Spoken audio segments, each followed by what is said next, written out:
What's going on, everybody? This is Afro Think Tank. Today, we're going to examine Asian people. Okay? There are different kinds of Asian people, and they're all not the same. It's a complicated situation, right? The racism that permeates in Asia is quite different from the racism that white people have created, invented. That's one of their inventions, racism. The racism that you see in Asia usually is due to the lack of knowledge, ignorance, because they're a very homogeneous society. They don't get to see black people very often. There's a lot of Asian people who've never seen one in real life. Never seen a white person. There's Asian people that still ain't seen a white person in real life. If that, sounds hard to believe, because, everybody looks like them now. So imagine being an Asian and seeing a black person. We are extremely different from anything they've ever seen. So that causes all kind of different reactions, right? And when people are meeting each other for the first time, many different emotions happen, right? I want you to just imagine for a second, if we were to encounter aliens, right? Now, as human beings, we would say on the galactic scale, we're a very homogeneous society. We're all used to just seeing humans. Imagine seeing another multicellular intelligent organism that has the capability of communicating with you coming from a completely different planet. All right?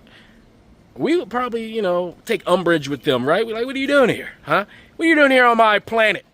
Huh? What's your intentions? Huh? Are you here to invade us? Huh?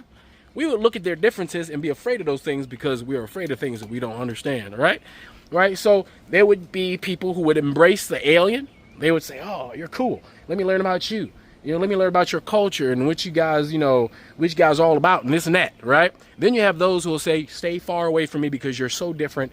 I can't, I don't want to risk the unknown because there's too many unknowns when it comes to you, right? You're dangerous. You're intimidating, right? You're big. You're scary. Because keep in mind, black people, believe it or not, we are big and scary.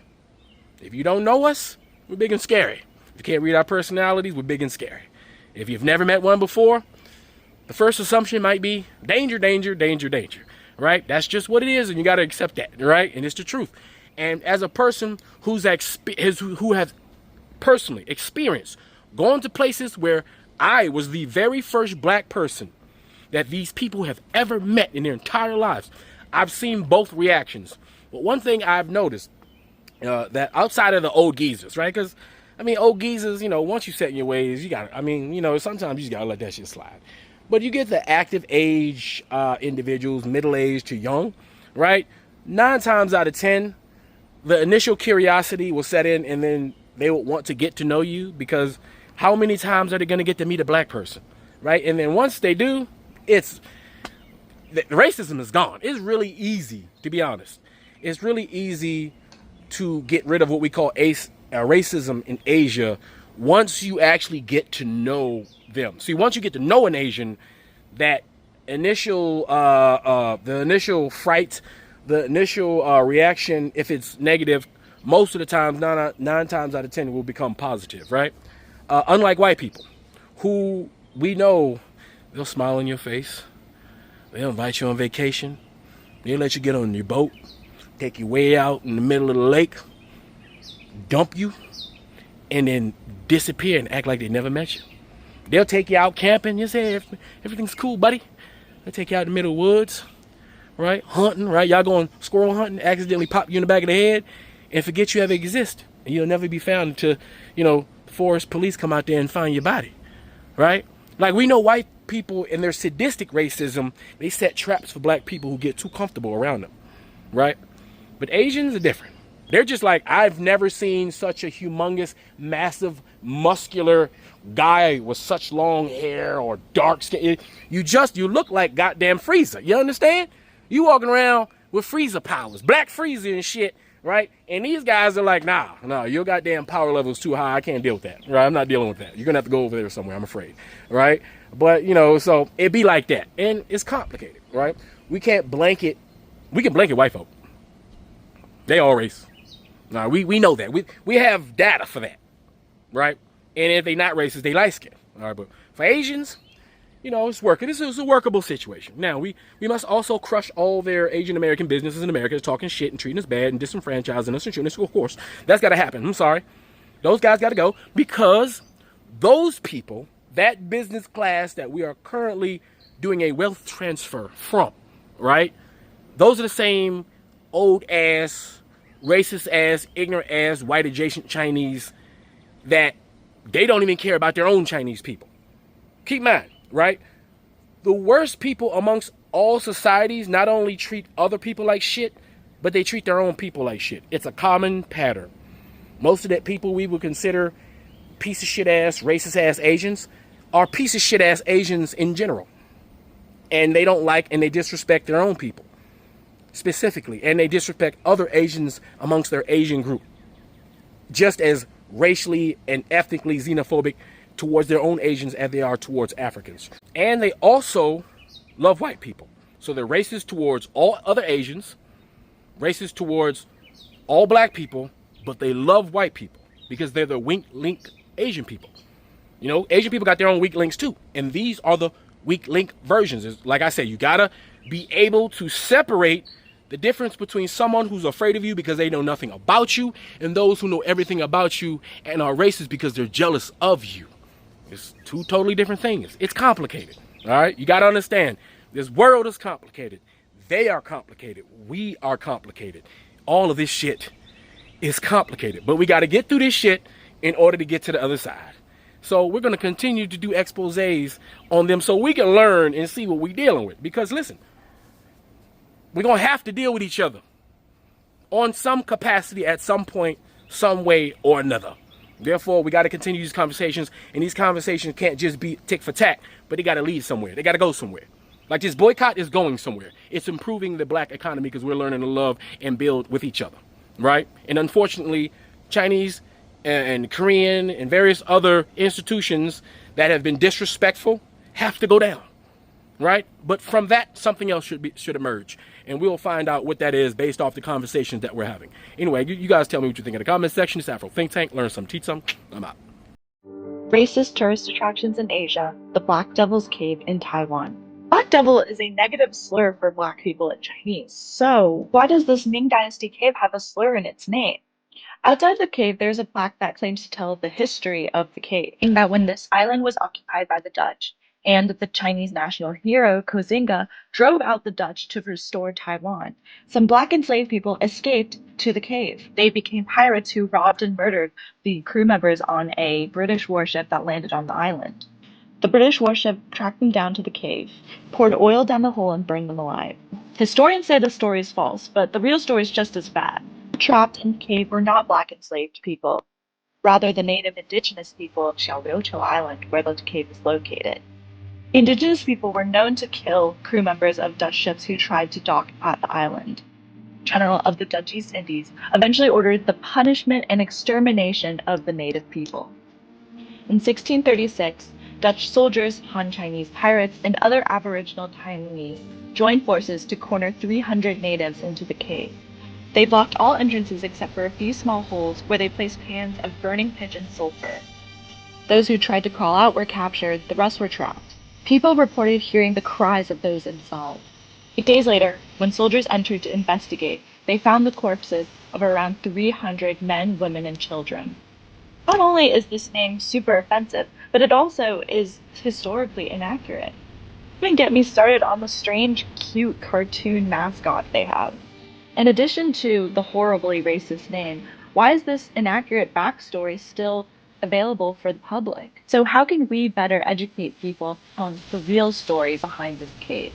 There's something called the Great Wall of China in Filipino dating culture, and it refers to when Chinese people, usually Chinese parents, don't want their kids to be dating a Filipino or Filipina because of racism. The Chinese in the older generation, like our parents' generation, tend to be more conservative, and they tend to view Filipinos as uncultured / dirty, whatever that means. I think, untrustworthy. And the saddest part about this is I'm talking about Filipino Chinese. These are Chinese people who live and grew up in the Philippines. Their families came to the Philippines 50, 60 years ago and formed Chinese communities and had children. Imagine living in a country where you are the minority and you look down on the native people of your own country.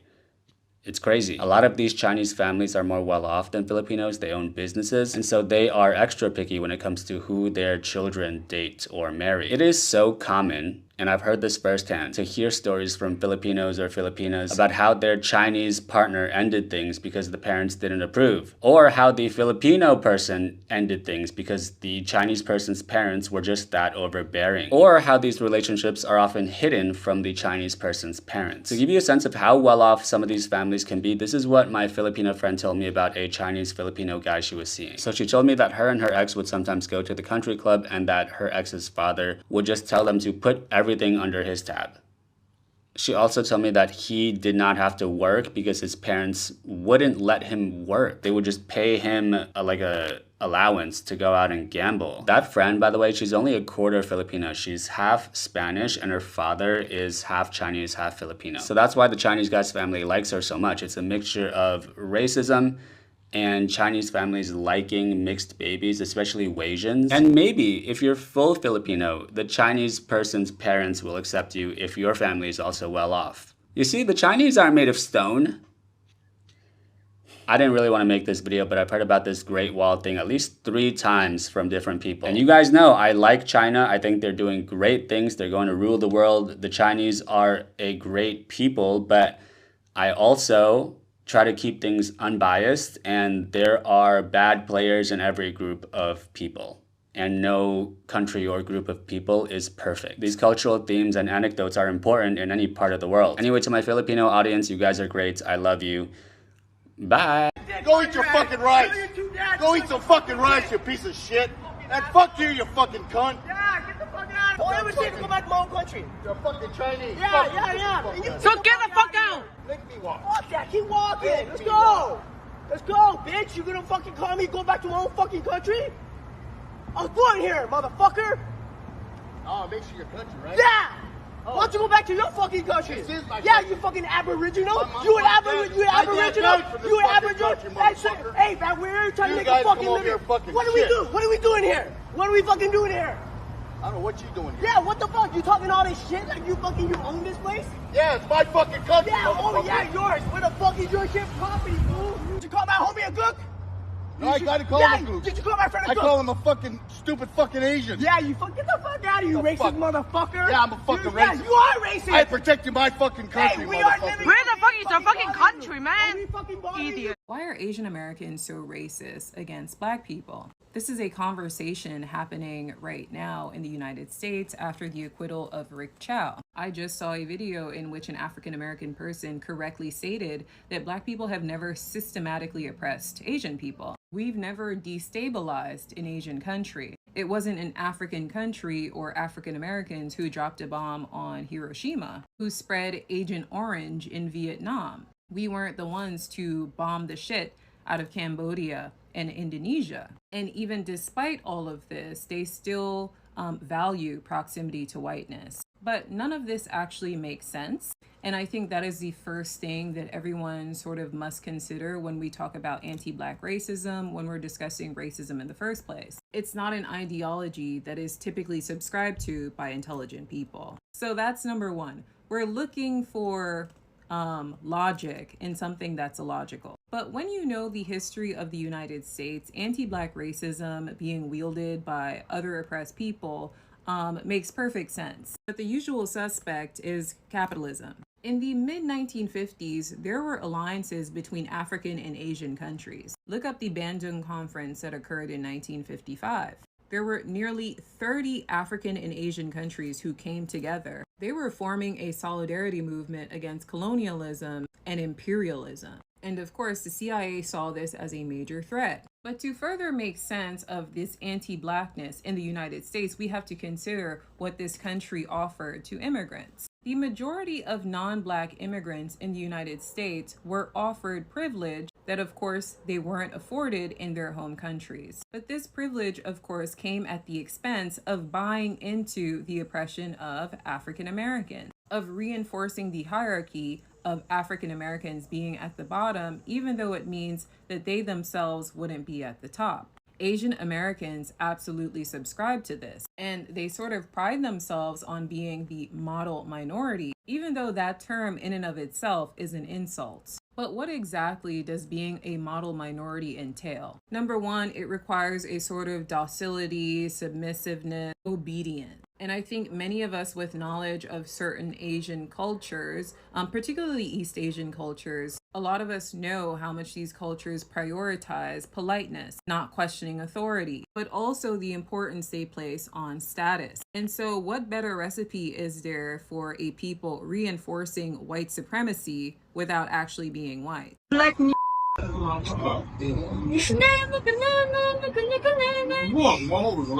back to your country. We don't welcome black people. Black people should go. You look so ugly with your dark skin color.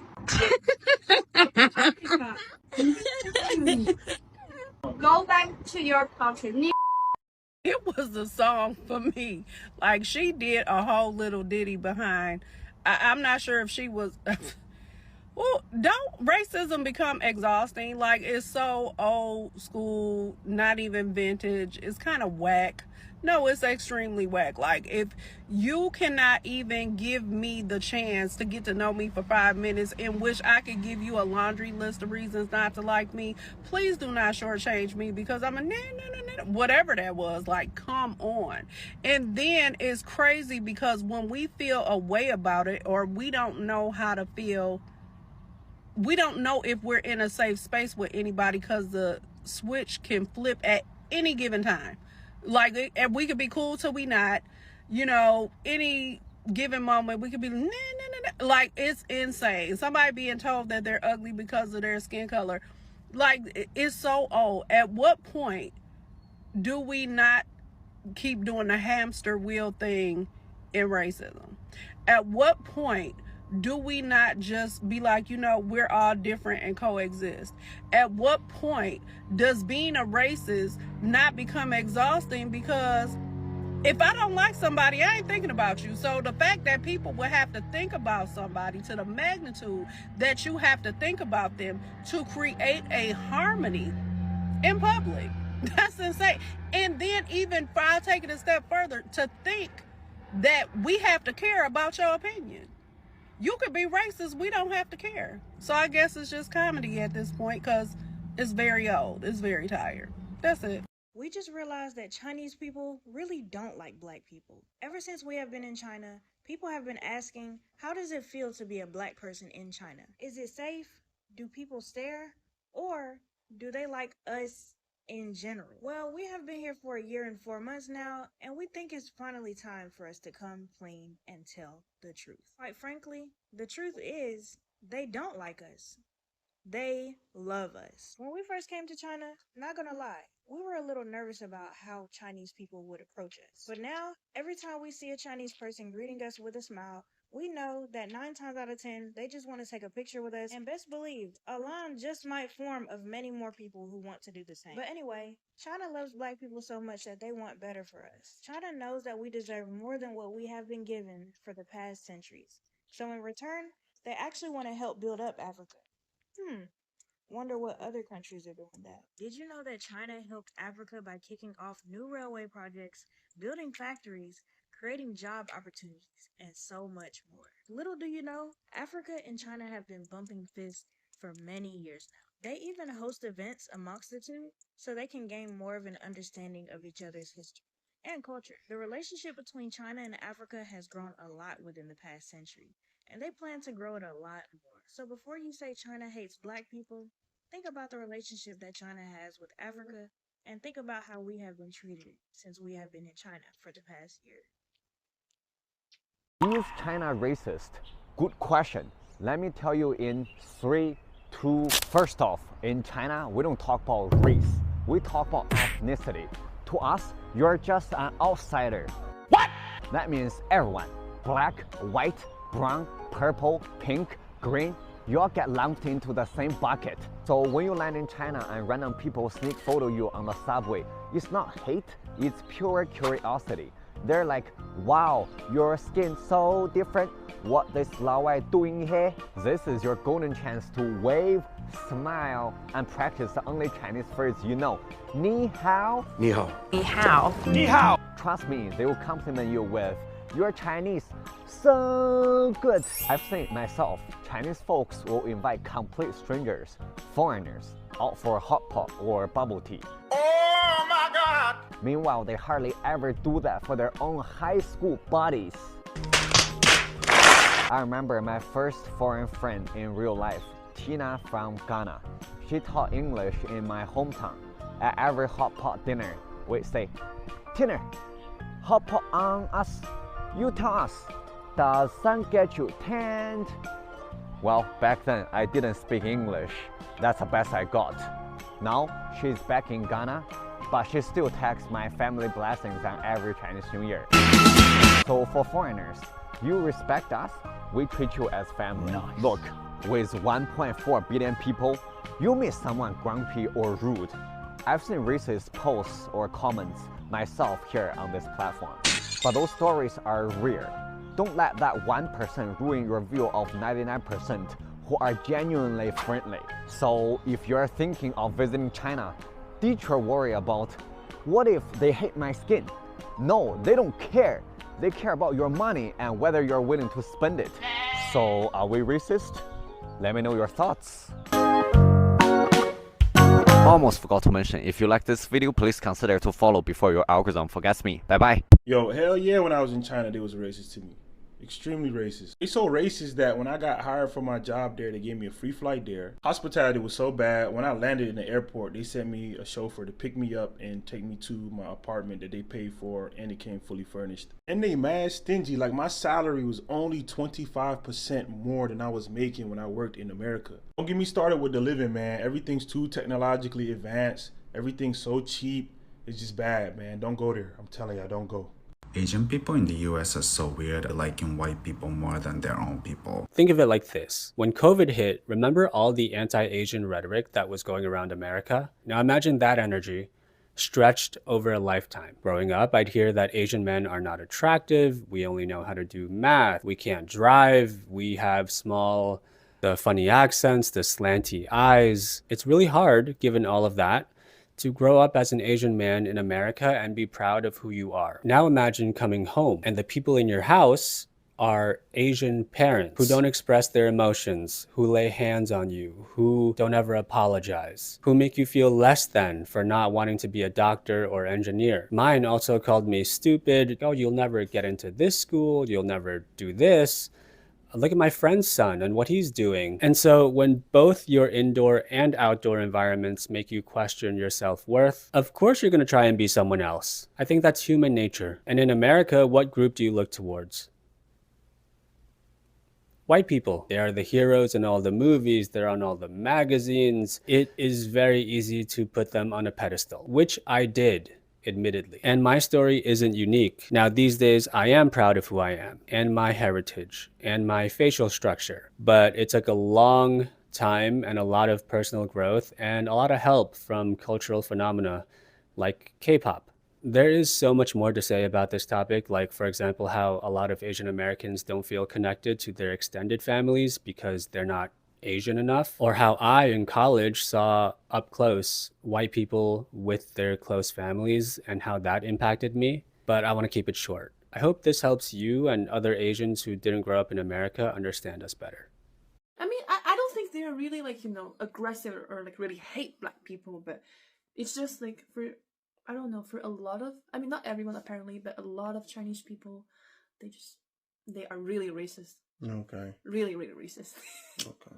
Yeah, but you're not though, are you? No, I'm not. But I'm just saying, like, why the rest of the world don't think of China as a very racist country is that, like I said, we don't, like, most of us who are racist, we don't have access to like Instagram or like YouTube, or so we cannot throw our racist comments on there. So you guys cannot see that.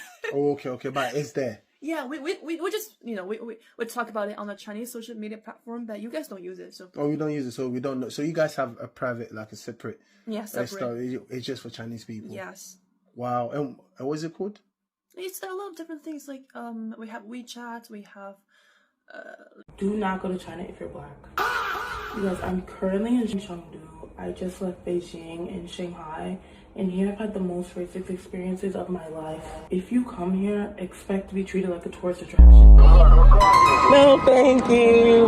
Mail. Every time I leave my hotel, I can expect to be pointed at, laughed at, stared at, recorded, photographed without my consent. Really ridiculous. It has been so bad that I've been paranoid of people with their cameras out. Mind you, I'm going to tourist attraction. So yesterday I went to go eat hot pot with my friends, and the little workers were taking pictures of me. Like, hello, I'm not even a sunglasses person, but I literally bought sunglasses my 3rd day here because just to hide my face in people's photos. I don't even feel like a human here. It's been so dehumanizing. I expected staring because there's not a lot of black people in Asia in general. But people here literally look at me with disgust. I am so disappointed, and it's unfortunate that the racism here has literally turned a trip that was supposed to be one of the best trips of my life into literally one of the worst trips I've ever taken. So yeah, that's my rant, but if anyone black wants to go to China, please be prepared. 我这不租给你啊。你们去哪位？我这是原委会的啊，是的啊，是的。对，我先看房子，没得看头哈，哪个都不敢租给你哈。好，好，没关系。但是我是不能看吗？我看可以看是不是？对吧？不行。对，你说不能，我不能住这里，但是我能不能看？哪儿也不能去。但是我能不能看嘛？不能拍，不能拍。我不是拍我拍你吗？我没有拍你，我记录我自己，不行吗？连我们照片都不能拍，连我们的房子都不能拍。哦，不要碰我嘛！不要碰我！不要碰我！不要碰你，但是请出去哈。哦，请出去。我不是来拍你，我来拍你没有？我们这儿的房子不允许拍哈，走。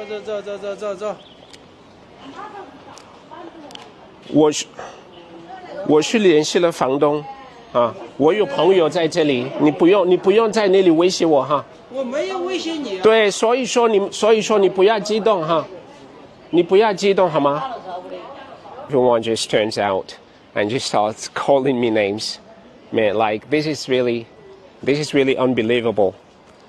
They tell me I cannot even come in here, I cannot visit, I cannot walk around. Man, this is just insane, guys.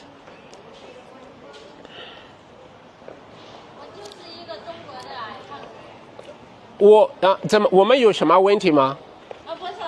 我知道你是中国人，我们有什么问题吗？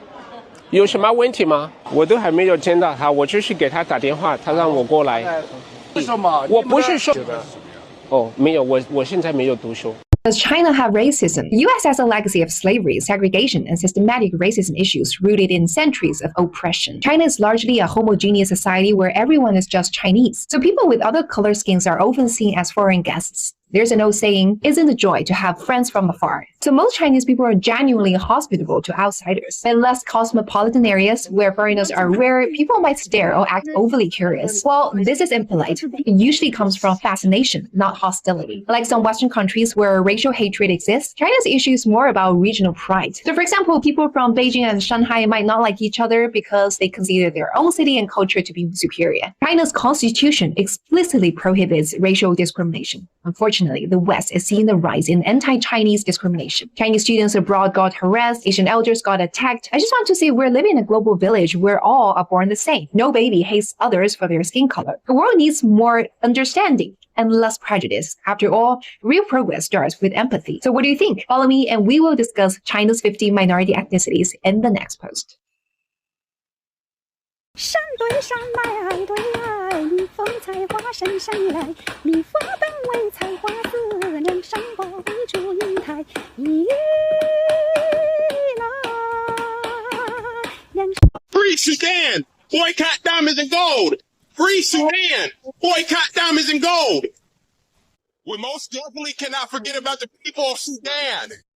Thanks for watching Afro Think Tank. Don't forget to like, share, and subscribe. and follow me on Substack and Patreon for more content. Remember, it's Pan-Africanism or nothing.